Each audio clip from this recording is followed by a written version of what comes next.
Miami isn't just where rich people vacation. It's where they're buying $100 million penthouses like they're picking up groceries.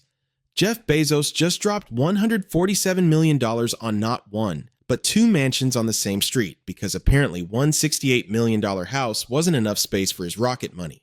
Ken Griffin casually bought a $238 million penthouse and probably uses it as his Miami crash pad. When billionaires are treating Miami real estate like monopoly money, you know something crazy is happening. This is where Miami's ultra-wealthy choose to live, and trust me, it's wilder than any Netflix show about rich people. Let's start with Fisher Island, which is so private that the only way to get there is by ferry, helicopter, or yacht. This place is basically Alcatraz for billionaires, except instead of trying to escape, people are dying to get in. Fisher Island used to be a literal garbage dump, but some genius developer turned it into the richest zip code in America. The average income here is over $2 million per year, which means the poor people on Fisher Island make more than most CEOs. To even buy property here, you need board approval that makes Harvard admissions look like open enrollment. Condos start at $5 million, penthouses go for $40 million, and that's before the $300,000 club membership fees.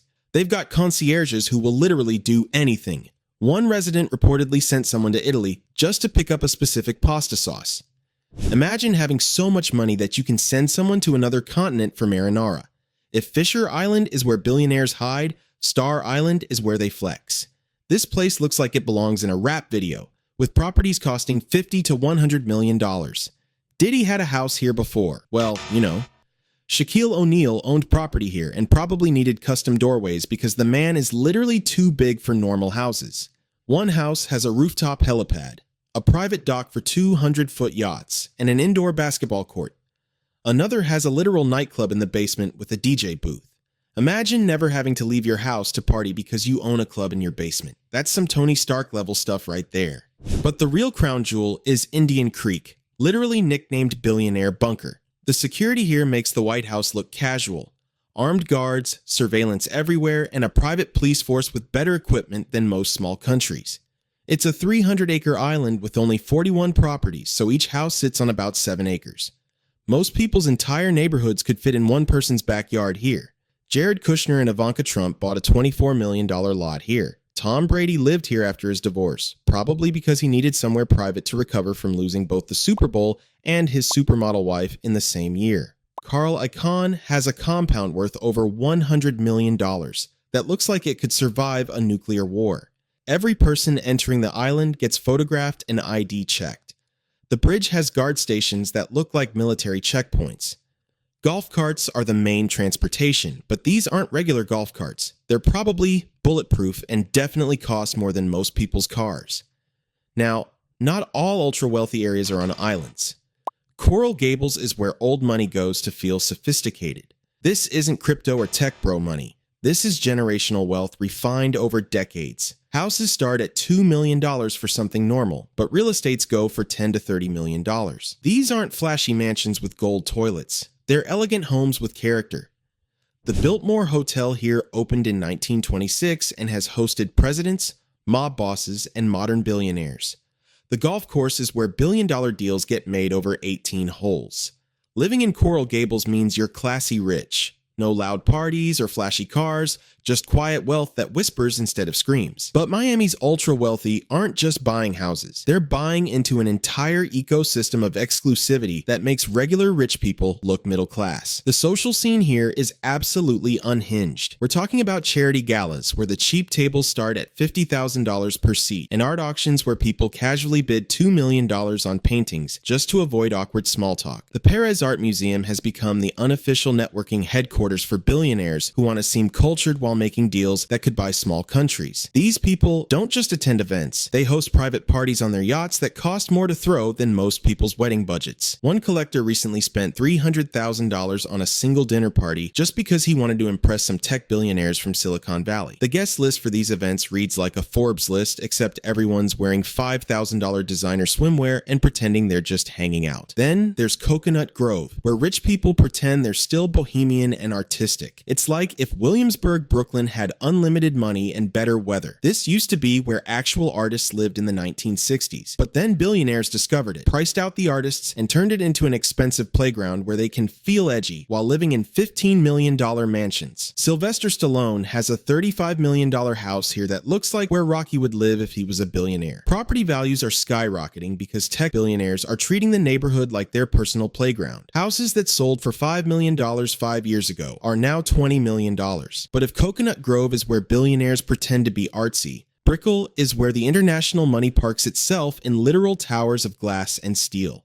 This is Miami's Wall Street, except instead of boring bankers in suits, you've got crypto millionaires, Latin American business tycoons, and hedge fund managers who treat $10 million condos like starter apartments.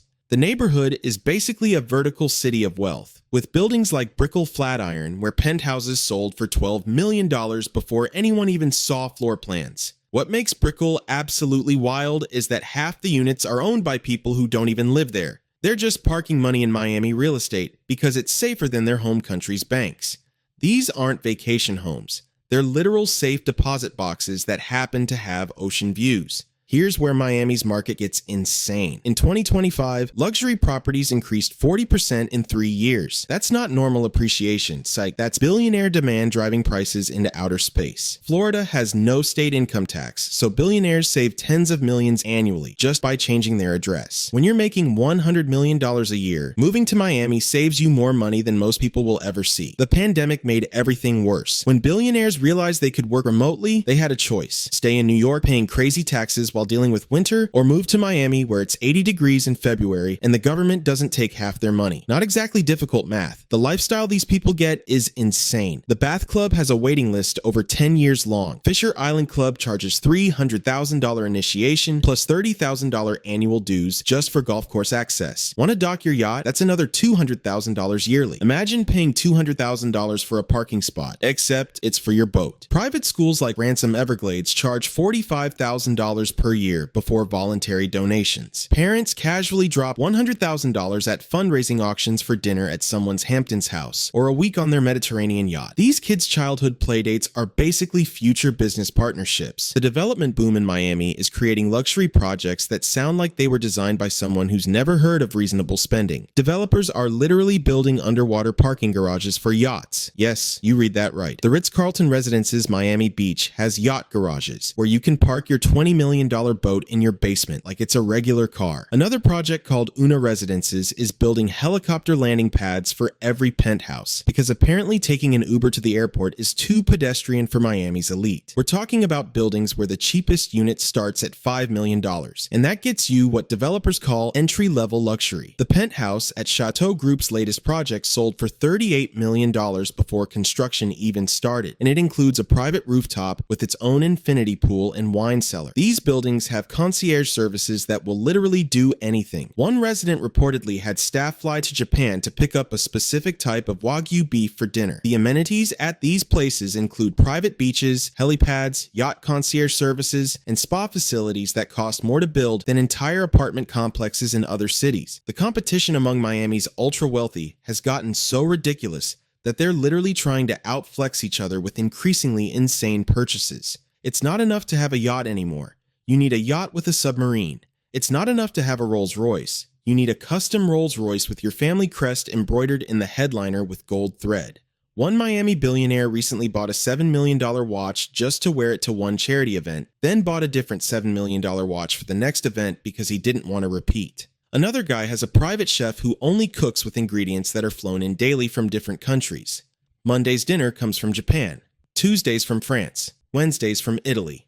But Miami Paradise has downsides even billionaires can't buy out of. Hurricane season turns luxury neighborhoods into expensive sitting ducks. Insurance for these properties costs $100,000 yearly for basic coverage. Climate change means some waterfront properties might literally be underwater in 20 years. Imagine spending $100 million on a house just to watch it slowly sink into the ocean. Despite the challenges, ultra-wealthy people keep flooding Miami. By 2030, Miami's expected to have more billionaires per capita than almost anywhere in America. New development developments are building amenities that sound made up. One building will have private yacht parking and residence basements. Another's planning helicopter pads for every penthouse because driving to the airport like normal people is apparently too inconvenient. Emerging areas like Edgewater and the Design District are becoming the next hotspots. Properties that sold for $2 million 3 years ago are now worth $8 million, and developers bet they'll hit $15 million in 3 more years. Miami's transformation into America's billionaire playground is complete. What started as a nice beach town became a luxury market that makes Manhattan look affordable. The ultra-wealthy figured out Miami offers something you can't get anywhere else: unlimited luxury, perfect weather, tax advantages, and privacy that money can actually buy. Whether this is sustainable long-term is anyone's guess. But for now, Miami is where America's ultra-wealthy live like kings in tropical paradise, paying whatever it takes to make that happen. The only question is whether normal people will still afford visiting Miami Beach, or if it'll become another playground exclusively for people who think $100 million is reasonable for a house. Miami's ultra-wealthy neighborhoods aren't just places to live, they're exclusive clubs where membership costs hundreds of millions, and the only requirement is having transcended normal human concerns like mortgage payments. It's a different world down there, and most of us will only see it from the outside looking in.